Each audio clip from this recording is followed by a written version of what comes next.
Part of that coverage is Greg breaking down some film of the new arrivals. He most recently, as he mentioned at the top of the pod, watched 2 games from Carlton Davis.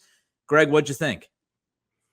I would say that I thought Carlton Davis's film overall was probably the most impressive that I've watched between Milton Williams and Robert Spillane, who, are good players. Carlton Davis, I think the things that stand out about him, and, I'll be writing this up for BSJ. First of all, his body, very lanky, long arms, long legs, strong guy. Willing tackler in the running game. Sometimes he goes really low, as cornerbacks are prone to do, can get him in a little bit of an injury trouble, getting hit on the head, shoulder, stuff like that.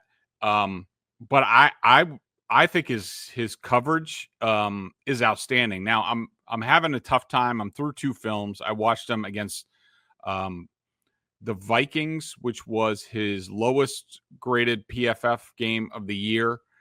I watched the Texans, which was his highest graded. He had 2 interceptions in that game. I mean, they were both, he has excellent ball skills. I mean, both interceptions that he picked off, and I think there were his only 2 interceptions on the season last year, were outstanding catches. So that definitely stood out. Both interceptions to me were more CJ Stroud issues as far as ball placement and being late. But look, one was in the flat to Tank Dell. Carlton Davis sort of jumped it. Stroud threw it behind Dell. But Davis really closed fast. The other one was very reminiscent of the Jason McCourty knockaway in the Rams Super Bowl, where he came from the backside and the quarterback was late because I think it was Tank Dell again, was wide open for several minutes and just took forever to get there and then didn't throw it hard enough.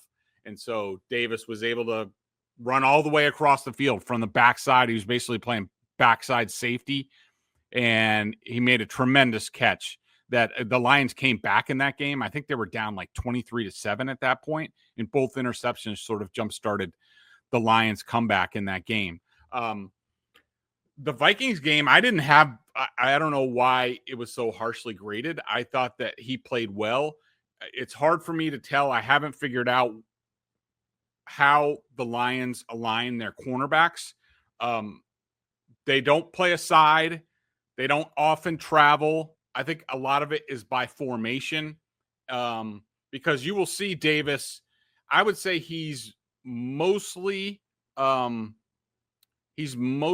a right cornerback, but you will see him a left cornerback a lot. You'll see him lined up at safety at times. He will go into the slot. I really like his versatility that way.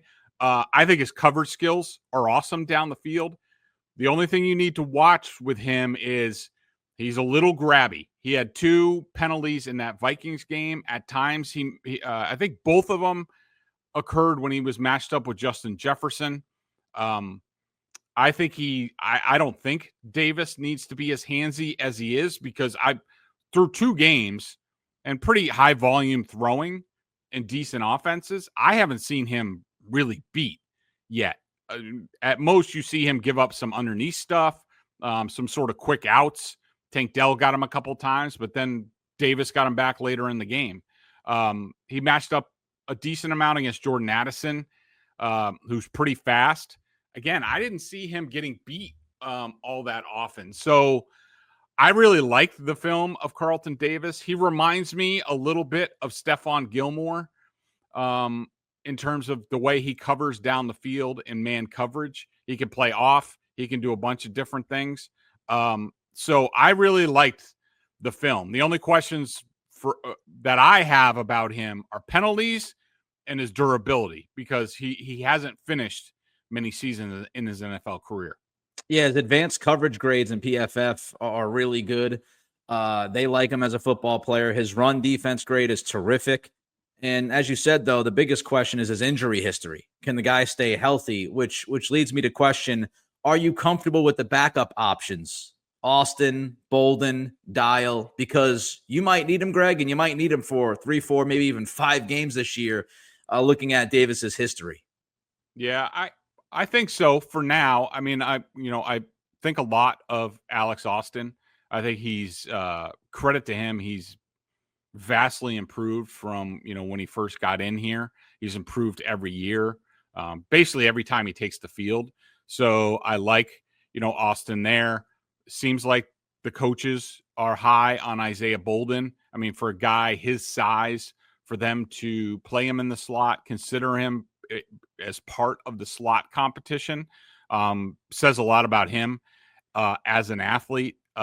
We've seen at times Marcus Jones have to, he's gotten his opportunities as a number 2 cornerback, and I think he's done a decent enough job. I mean, I would rather him be the number 3 guy, which I think the Patriots wanted to do, and that was the idea of the Carlton Davis thing. Let's slot some of these guys, and you could say this for the whole roster. Let's slot a couple of these guys down 1 or 2 spots, and now we're talking. And I think that, I think right now I'm okay with the group, but we know there's a lot of places on this roster where the depth can afford to be a lot better, but there's only so much you can do in one offseason.